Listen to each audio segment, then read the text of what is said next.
Bueno, pues buenas tardes a todos. Lo primero, agradecer a los organizadores que hayan contado conmigo para hablaros de infección. Como veo, pues desde el principio de las charlas se habla de que la infección pues, es una de las causas principales de fracaso y uno de nuestros principales comederos de cabeza. Y bueno, pues voy a intentar compartir con vosotros en qué punto estamos con los nuevos criterios y con los viejos problemas, porque al final esto es lo mismo de siempre, ¿no?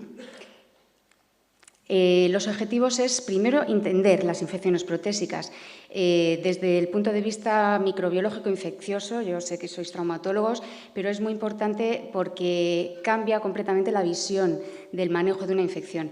A veces es complicado incluso saber si es una infección y a veces también es complicado saber qué hacer y por qué hay que hacer eso, ¿no?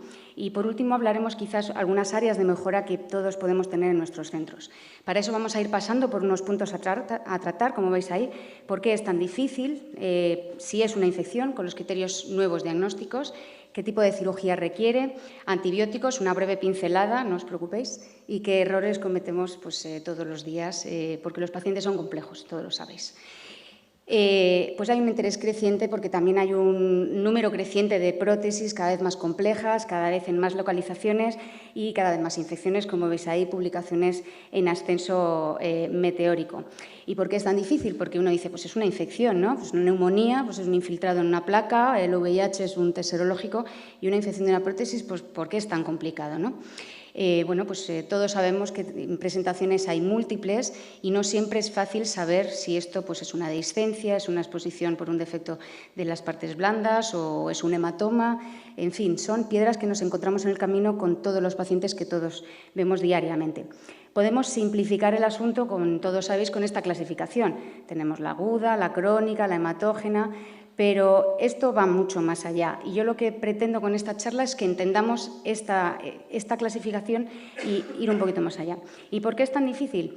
Pues porque todos vemos una infección aguda, la vemos rápido, ¿no? Tiene unos datos clínicos pues, llamativos, fiebre, reactantes, es fácil coger un cultivo y encontrar ahí la bacteria, pues eso no tiene mucha dificultad.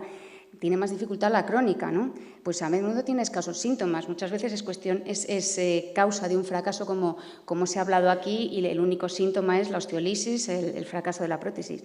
Muchas veces, a pesar de que todos confiamos en los reactantes, pues muchas veces tienen reactantes negativos y muchas veces la detección de bacterias es complejo, ¿no? ¿Y por qué es esto así? Pues porque lo que subyace en la patogenia de este problema es el biofilm.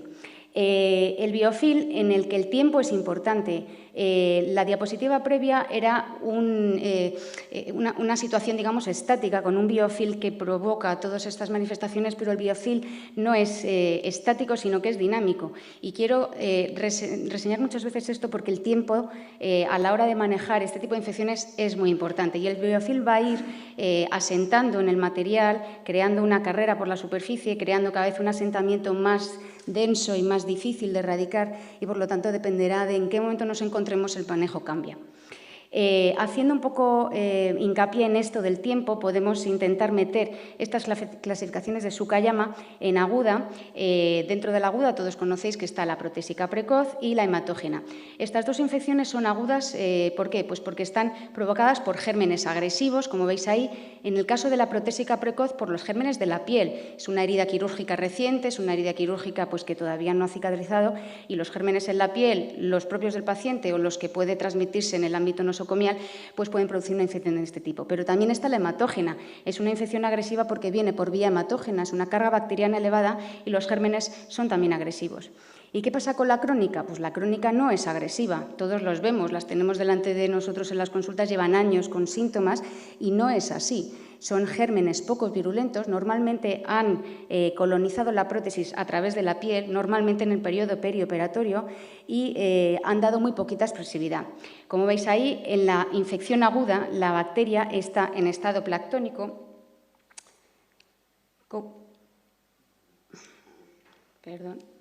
Como veis ahí, esta sería, digamos, la visualización de la bacteria flotando en el ambiente, creando pus, muy activa, biológicamente con mucho recambio. En cambio, en la infección crónica, las bacterias se establecen en el biofilm y, por lo tanto, la expresividad a nivel de tejidos blandos será mucho menos expresiva. La carga bacteriana, por lo tanto, es equivalente a esto, ¿no? Moderada o elevada en las infecciones agudas o muy baja en la infección crónica. ¿Qué pasa con las tinciones? La posibilidad de detectar estos gérmenes, pues en la infección aguda será fácil, que en el Gram veamos a menudo los gérmenes, pero muchas veces puncionamos prótesis aflojadas y vemos que el Gram no nos da ningún rendimiento, ¿no? El rendimiento es escaso en la infección crónica, como veis ahí además incluso tarda mucho en crecer el germen que está en una situación de biofil, en cambio en una situación aguda el crecimiento es rápido. Por lo tanto se comportan de una manera muy diferente y dices, vale, ¿son diferentes infecciones? Pues es que a veces tampoco son diferentes infecciones, a veces lo que ha cambiado es el tiempo. La infección empieza de una forma aguda, quizá no la vemos o no la sospechamos de una manera en ese momento y va cronificando y se va pasando a un estado crónico. Entonces la infección es la misma, ¿no? Es muy importante que pongamos nombre y cara al tipo de bacteria, porque las bacterias, como yo digo siempre, son como las personas. Pues hay unas más agresivas, otras que lo son menos. Y la infección es por completo diferente, ¿no? Como veis ahí, en esta tabla se reflejan qué tipo de bacterias producen unas infecciones y otras. Las infecciones agudas están generadas pues, por gérmenes agresivos, todos sabéis, Staphylococcus aureus, Streptococo, Enterococo y enterobacterias, Pseudomonas, pues porque nos movemos en el ámbito nosocomial fundamentalmente. Pero las infecciones crónicas no van a estar producidas por estos gérmenes. ¿Por qué? Porque han pasado desapercibidas en el momento agudo, ¿no? Son esas heridas que quizá dieron un poquito de guerra al inicio, se confundió con un rechazo del punto, el médico de cabecera le puso un poquito de aumentine y el Staphylococcus epidermidis, el Propionibacterium agnes, que tantos problemas nos da, pues empezaron ahí a dar guerra y allí quedaron, ¿no? Como veis, son los gérmenes que se manifiestan fundamentalmente como infecciones crónicas. Llegado a este punto, ¿cómo podemos estar seguros de si hay una infección de prótesis? Podemos establecer dos escenarios, uno que sería qué se hace en el diagnóstico preoperatorio cuando el paciente no está en el hospital, pues hay unos datos clínicos, analíticos, pruebas de imagen, muestras ecoguiadas y hay luego pues otros datos posoperatorios, el dato clínico que los traumatólogos veis en la cirugía, las muestras quirúrgicas y los resultados de los cultivos. Pero a veces no es fácil, ¿no? Te viene un paciente con una situación así y a lo largo de todos estos años cantidad o todas las sociedades que se dedican a infección extraarticular intentan o están intentando establecer unos criterios diagnósticos, porque si esto fuera fácil, pues no estaríamos probablemente aquí hablando de esto, ¿no? Y como veis, a lo largo de todos estos años, en una línea temporal, los intentos de establecer una serie de criterios válidos para la infección pues han sido muy frecuentes, muy seguidos y, bueno, pues probablemente desesperantes, ¿no? Porque si uno va cambiando el criterio para saber si tiene una infección, pues la verdad es que uno siempre tiene la duda de si realmente estamos en el último consenso o todavía va a haber más.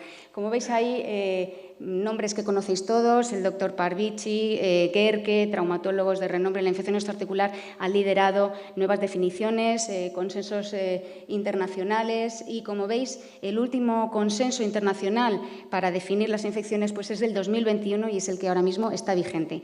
Y da la sensación de que con este hay un poquito más de consenso, quizás que con los otros lo avalan la Sociedad de Infección Musculoesquelética Americana, la Sociedad Europea, la Sociedad Británica y, bueno, pues lo que esperamos todos es que sean criterios válidos. Vamos a ir desgranando un poquito cómo son estos criterios. Como veis ahí es una tabla, son unos criterios diferentes y probablemente se acercan mucho más a la realidad que todos vivimos, ¿no? Porque como veis ahí establece tres escenarios. Uno que sería infección improbable, otro que es la infección confirmada y el otro que sería infección probable, que probablemente eso es más cercano a la realidad, ¿no? Se vale de una serie de criterios en los que para descartar la infección utiliza sobre todo criterios de mucha sensibilidad y para confirmar la infección criterios de mucha especificidad, digamos, para estar seguros de que no la tiene y para estar seguros de que sí la tiene, ¿no? Pero ellos mismos, cuando hablan de este consenso, en esta publicación, ya hablan de esto, ¿no? Dice, bueno, estos son puntos de entrada o principios, ¿no? Porque luego el paciente pues, puede salirse un poco de estos criterios. Es decir, ya ellos mismos están diciendo que nos valen, pero que no siempre se puede uno ceñir a esto, ¿no? Y la forma de diagnosticar a un paciente sería en el que todos los hallazgos son negativos, se podría hablar de infección descartada o improbable. en el que alguno de los hallazgos que luego vamos a ver es positivo, estaría confirmada, y la infección probable en el que tiene 2 criterios positivos, como ahora veremos. Se habla de los criterios clínicos. Todos sabemos que los criterios clínicos son los más importantes, ¿no? Es difícil tener una infección en un paciente que no tiene ninguna sintomatología, ¿no? Ellos hablan de que el criterio de infección confirmada, como veis ahí, es el tracto sinusal, una fístula en la que se ve con evidencia la articulación, la visualización de la prótesis. Bueno, parece fácil que en ese contexto hablemos todos de infección, ¿no? Y hablan de infección probable en el que pues, tenemos unos signos de aflojamiento en los primeros 5 años después de la implantación, en un paciente que ha contado que la herida le dio problemas en el inicio, en un paciente que ha tenido una fiebre reciente o un episodio de diagnóstico de bacteriemia y en un paciente en el que se ve pus alrededor de la prótesis cuando se opera. Pero luego la realidad, pues todos sabemos que es otra, ¿no? Por ejemplo, en este paciente, pues parece que es clara una fístula, ¿no? Pero en este no tiene una fístula. Este no cumpliría criterios clínicos y este era una infección por cándida. Es decir, que a veces la presentación clínica, aunque nos da muchas sospechas, no cumple criterios. Esta paciente no es una fístula, pero es un bultoma prefistuloso. Evidentemente es una infección, y lo era, pero tampoco cumple criterios, ¿no? O sea, que el paciente no se ajusta a la realidad, ¿no? En estos casos, como veis ahí, esas osteolisis que veis en las radiografías, pues cumpliría criterios de probable, ¿no? Si van sumando criterios, este paciente con estos problemas de cicatrización también tendría, digamos, datos para hablar de infección, y en este paciente con ese pus macroscópico, pues también. Llegado a este punto, dice uno, pues, superficialmente está claro, ¿no? Está claro que es una infección, pero a veces estamos en un ámbito perioperatorio inmediato y no tenemos claro la diferencia entre una infección superficial y una infección profunda, que es una pregunta difícil de contestar. Me voy a basar mucho en este consenso internacional de infecciones musculoesqueléticas, que es el último, de Parvici y Gerke, en el que se ha pretendido preguntar todas las cuestiones que rodean a la infección osteoarticular y en unos grupos de consenso dar recomendaciones o dar respuestas con un nivel de evidencia. Y voy a volver muchas veces sobre él porque bueno, nos ayuda, ¿no?, a ver que esto pues, tampoco es fácil, ¿no? Y ellos mismos se plantearon esta pregunta, ¿no? ¿Cómo se puede diferenciar? Pues evidentemente con la aspiración temprana de la articulación, como veis ahí, porque es fundamental para ver si la infección ha profundizado. Y llegado a este punto, a veces no es fácil asegurar si una infección de herida o un manchado por herida puede acabar en una infección. Y yo siempre digo lo mismo, que es la puerta del problema, es el inicio de la tragedia, ¿no? Y en este artículo que veis ahí os traigo para que veáis la relación tan importante que hay entre el manchado de la herida en una persona operada después de una semana, 2, 3, 4, cuando el manchado por la herida es pequeño, la asociación con infección de prótesis es pequeño, pero en casos en los que el manchado por la herida es importante, la asociación con la infección de prótesis es elevadísimo, sobre todo en una herida que mancha a partir de la segunda semana.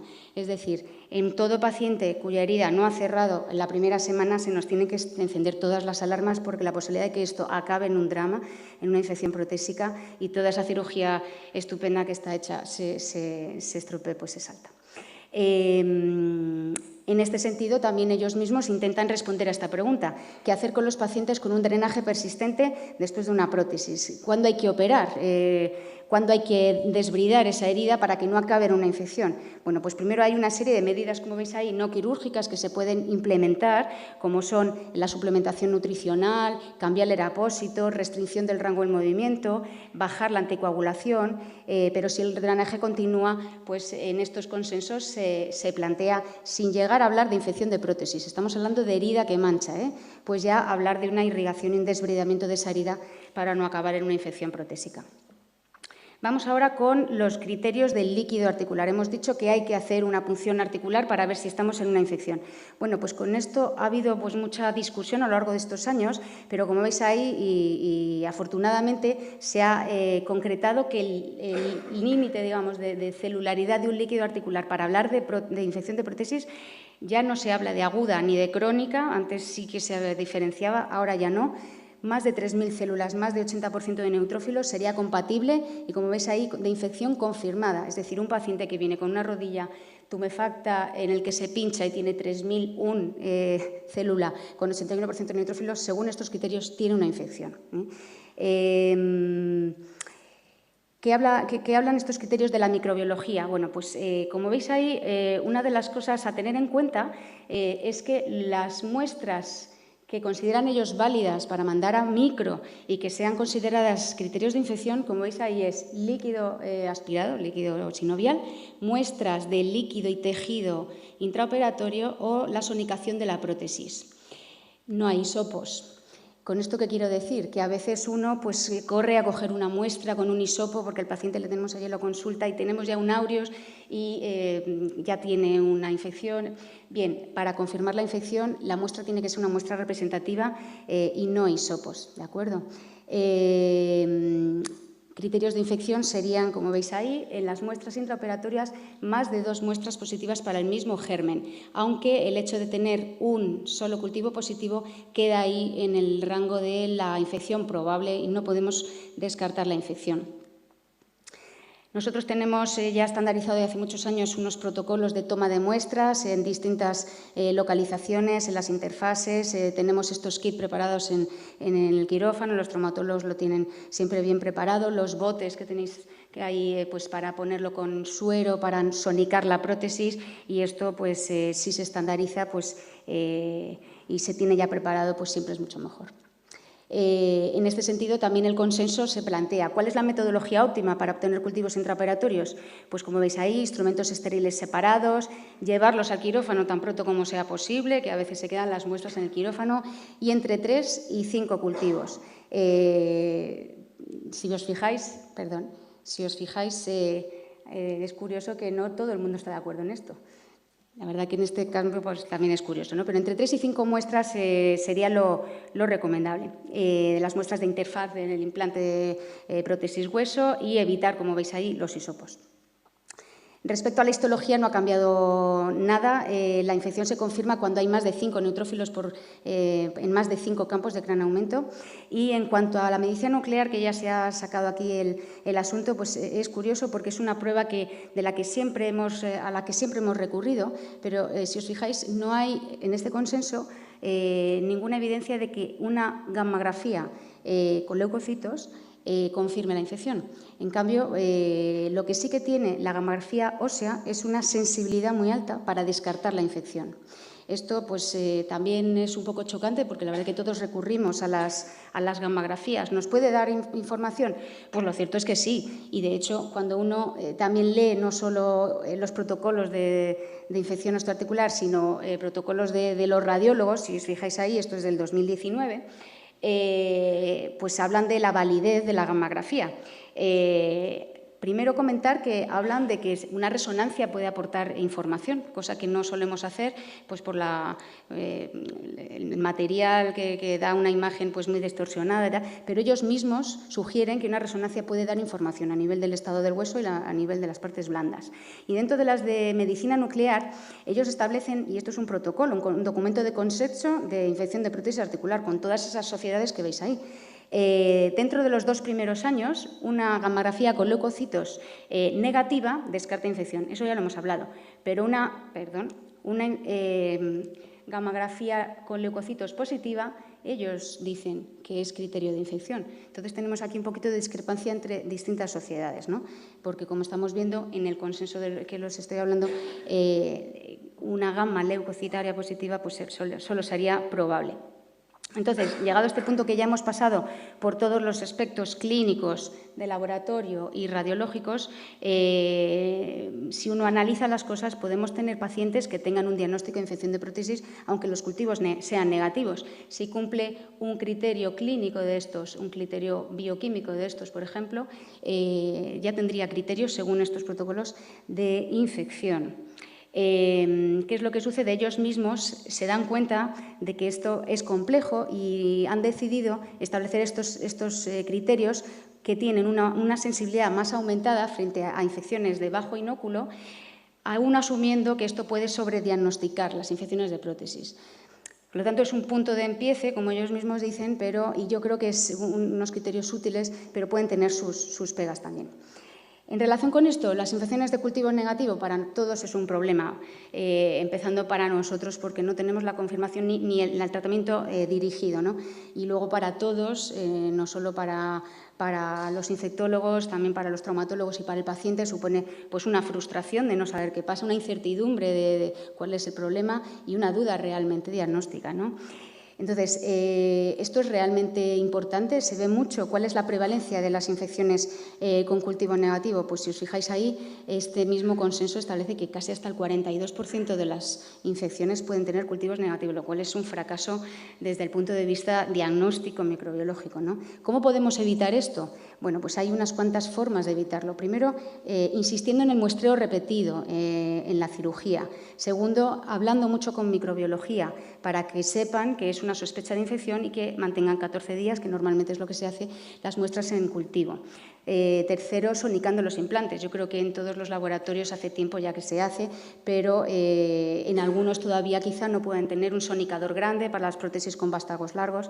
Y luego, pues implementar algún otro tipo de medidas de diagnóstico de biología molecular, como han comentado ya en alguna charla previa, que ya se están poniendo en marcha. Pero yo creo que una de las cosas más importantes a la hora de evitar el cultivo negativo es esta, ¿no? Evitar el inicio del tratamiento antibiótico previo al diagnóstico microbiológico, que a veces pues, puede estar uno tentado a correr a poner antibiótico para salvar esa prótesis a un paciente y lo que le está produciendo pues, es un perjuicio, ¿no?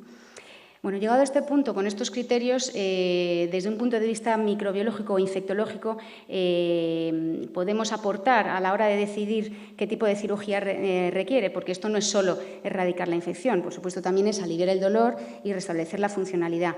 Y de eso sabéis mucho más vosotros que yo. Hay una serie de técnicas, bastantes opciones, en las que no voy a entrar mucho, pero lo que sí que quiero es, digamos, encuadrarlas en este aspecto de infección aguda, como hemos hablado, infección planctónica, infección rápidamente controlable con betalactámicos, con antibióticos bactericidas y donde el biofilm no ha llegado a implantarse, pues pueden, tanto la protésica precoz como la hematógena, beneficiarse de una estrategia DAIR.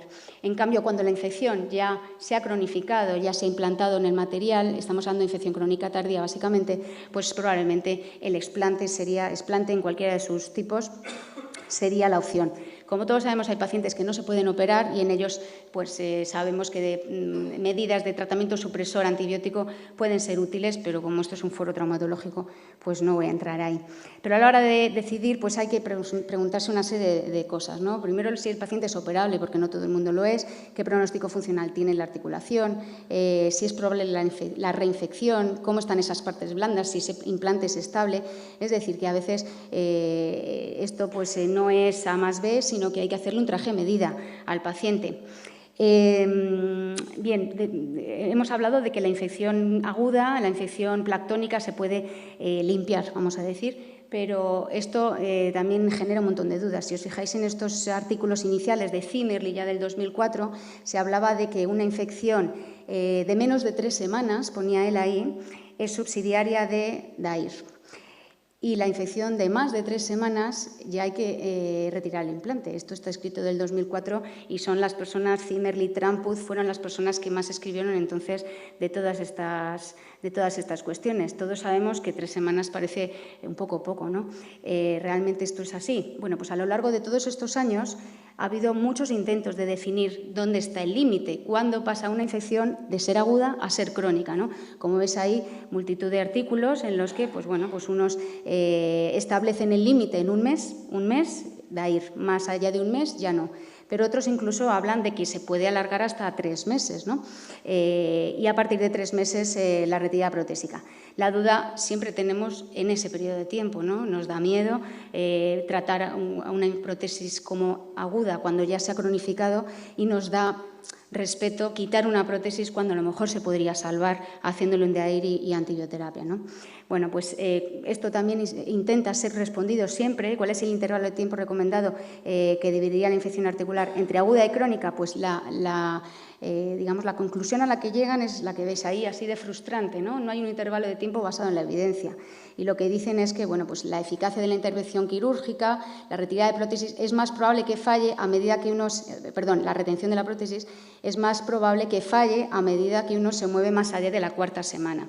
Entonces, como veis, tampoco hay muchas ganas de definir esto, pero sí que hay algunos intentos en los que han mirado cómo de mucho fracasan los DAIR hechos más allá del mes, ¿no? Y como veis, en este artículo pues, miran la tasa de éxitos de las prótesis en los que se ha hecho un DAIR pues, a las primeras 2 semanas, 4 semanas, 6 y 12.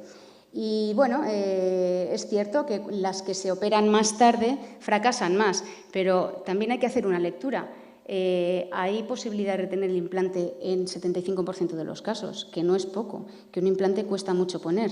Entonces, esto le surge a uno la duda de hasta qué punto realmente esto de los 3 meses es así o podemos intentar salvar una prótesis.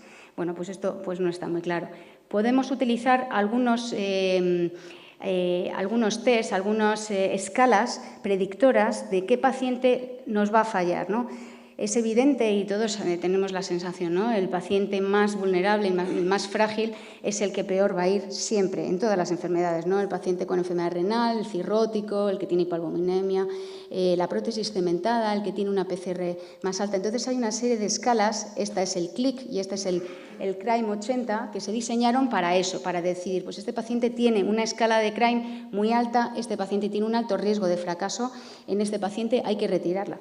Pero yo creo que hay que hablar también de otra cosa, que es que no solo es la predicción pre-cirugía del paciente, sino que también hay que hablar de la cirugía, porque probablemente una cirugía agresiva, con una apertura amplia, con un desvidamiento bien profundo, con recambio de los elementos móviles, bien limpiada y con una antibioterapia adecuada, probablemente esto aquí pueda estar también la clave, ¿no? Hablando de ya el escenario en el que se va a quitar el implante, bueno, pues aquí es la eterna pregunta, un tiempo o 2 tiempos. Los tiempos están cambiando, antes era el gol estándar los 2 tiempos, pero como veis ahí esto es un metaanálisis de 5.500 pacientes en los que, si os fijáis, la tasa de éxito de un recambio en un tiempo frente al recambio en 2 tiempos, pues no se ve demasiada diferencia. Esto sobre todo se ve más en cadera yo creo que está cambiando más la tendencia a hacer más recambio en un tiempo que en rodilla, pero probablemente esto sea también una cuestión de funcionalidad, ¿no? Porque si se es, como hablaba antes, agresivo, una limpieza bien hecha, una retirada de toda la infección, yo siempre digo que los traumatólogos son los antibióticos más bactericidas que hay. Entonces, si eso es así, el antibiótico está bien puesto entre todos, yo creo que un tiempo puede ser adecuado, ¿no? Pero el recambio en un tiempo tiene unas indicaciones, como todos sabéis, y unas contraindicaciones que yo creo que son más importantes. Y desde el punto de vista infeccioso, que es a lo que yo quiero incidir, quizá una infección con un cultivo negativo en el que no sabemos contra quién pues, nos enfrentamos, si el germen es sensible, si el germen es un hongo, pues quizás sea una contraindicación. O cuando no es posible ningún tipo de tratamiento local o antibiótico oral adecuado, ¿no? ¿Y qué gérmenes serían los que contraindican desde el punto de vista microbiológico? Pues los gérmenes resistentes, el estafilococo MTR, otros multiresistentes, principalmente bacilos gram negativos, enterococo, que parece que sea un germen fácil y no lo es, y por supuesto hongos. Y luego no olvidar que en todo recambio que va a haber cementación en el contexto de infección, no hablo de otros contextos, hay que hablar del antibiótico en el cemento. Idealmente el cemento debería de ir con un antibiótico dirigido, es decir, siempre que sea posible tener la identificación del microorganismo previa, ¿no? Antibióticos para el cemento, como veis, hay muchos. Normalmente se utiliza para cada 40 gramos de cemento pues, un máximo de 4 gramos para no alterar la estabilidad del cemento. Y de forma empírica, pues, en situaciones en las que todavía no conocemos el germen, no se han operado, se suele utilizar la mezcla de vancomicina y gentamicina. Pero de esto hablarán mañana otros compañeros y no voy a entrar más. Y en cuanto al recambio en 2 tiempos, pues algunas novedades. Se pueden hacer intervalos cortos.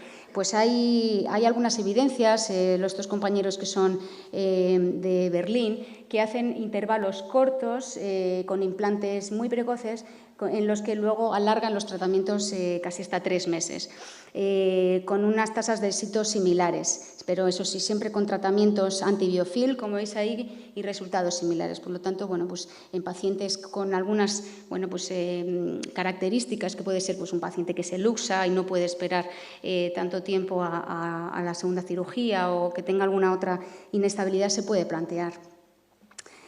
Esto también ha intentado ser contestado por este consenso, ¿no? ¿Cuál es el momento óptimo para la reimplantación de la prótesis? Y como veis ahí, pues también incertidumbre. No se ha establecido cuándo, ¿no? Pues cuando el equipo médico considere. La verdad es que deja un poco al aire, ¿no? Pues toda la toma de decisiones.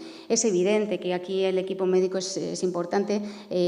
Hay que ver clínicamente, radiológicamente, si el paciente pues, ha cumplido el tratamiento, ¿no?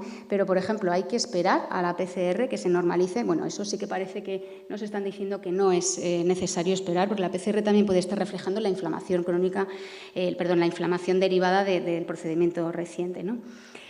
Y ya por último, y sin entrar muchos, hay pacientes que pues no pueden beneficiarse de una reprotetización y son situaciones en las que hablaremos de otro tipo de cosas, ¿no? De artroplastia de resección, artrodesis, Girlestone, amputación incluso, o tratamiento oral supresor en el que no voy a entrar. Solo unas breves pinceladas sencillas en cuanto a los antibióticos. Volviendo a este esquema y de una forma muy rápida, simplemente decir que en una infección aguda habría que cubrir gérmenes gram positivos y gram negativos hospitalarios y, como veis así, ahí estos esquemas de tratamiento serían los adecuados. En una hematógena no son gérmenes hospitalarios, son gérmenes de la calle, por lo tanto no son multiresistentes y los esquemas de antibiótico podrían ser algo más sencillos. Pero solo poner antibiótico cuando la situación clínica es inestable y siempre tras la toma de muestras, porque en una situación de estas empieza uno a poner vancomicina y tafocel y negativizan los cultivos, los hemocultivos y ya no tenemos el cultivo, salvo que el paciente esté inestable. Y en una infección crónica tardía, pues el tratamiento empírico sería fundamentalmente para cubrir gram positivos, que son los gérmenes habituales de la piel, y siempre se inician en la cirugía y normalmente antes no.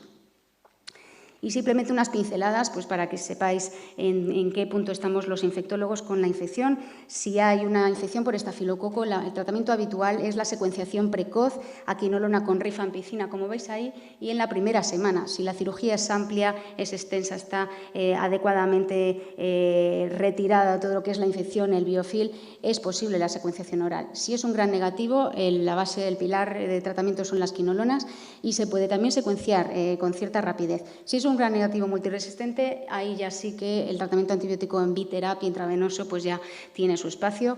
Siempre hay que secuenciar a tratamientos que vayan al biofil. No todos los antibióticos penetran ese biofil. Por ejemplo, los betalactámicos no entran, el aumentine no entra en el biofil. Después del DAIR, el tratamiento se alarga durante 8 semanas y después de una retirada protésica, la que sea 6 semanas. Y por último, pues como vemos, esto no es fácil, esto tiene mucho de infección y mucho de manejo de antibióticos y bueno, pues los mismos consensos se preguntan, ¿hay algún beneficio realmente de que sea útil la creación de un equipo multidisciplinario? Bueno, pues todos hay consenso en el que los centros, en los que hay un equipo en el que hay infectólogos, microbiólogos, traumatólogos con un enfoque multidisciplinario, las tasas de éxito pues son mayores y en eso pues están todos de acuerdo, incluidas las sociedades españolas. Todos los hospitales que traten infecciones de prótesis tienen que tener infectólogos experimentados en infección de prótesis. Y ya por último, y sin alargar mucho, os remito a este artículo que siempre menciono, que es un artículo en el que se habla de los errores más habituales, tanto en el diagnóstico como en el tratamiento. Son cosas que nos pasan a todos los días y yo creo que es una lectura crítica que debemos de hacer. Pero como principal error en el diagnóstico yo establecería ahí el retraso en el diagnóstico. De todos los detalles que hemos comentado yo creo que ha quedado claro.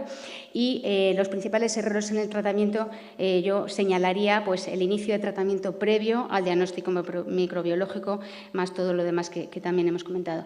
Y a modo personal, quizá yo añadiría como principal error en una infección aguda que sería minimizar la infección en el periodo posoperatorio. Yo creo que una infección aguda, te diré, es el código ictus del traumatólogo, porque es por donde empiezan los problemas y hay que ser rápidos a la hora de actuar. Y en una infección crónica el principal error sería quizá precipitarse a la hora de poner antibiótico cuando el problema puede esperar y puede esperar a una planificación médico-quirúrgica razonada, ¿no? Y no diferenciarlas, no diferenciar una situación de otra. Por lo tanto, mis conclusiones serían que para afrontar correctamente las infecciones de prótesis hay que entender cómo se producen, que estos criterios diagnósticos actuales aumentan la sensibilidad y la especificidad, pero bueno, pues estamos sujetos a que puedan cambiar en el futuro, que cada paciente necesita una reflexión sobre el tipo de abordaje más a ser individualizado y que los grupos multidisciplinares aportan una visión imprescindible para el éxito de estos pacientes. Muchas gracias.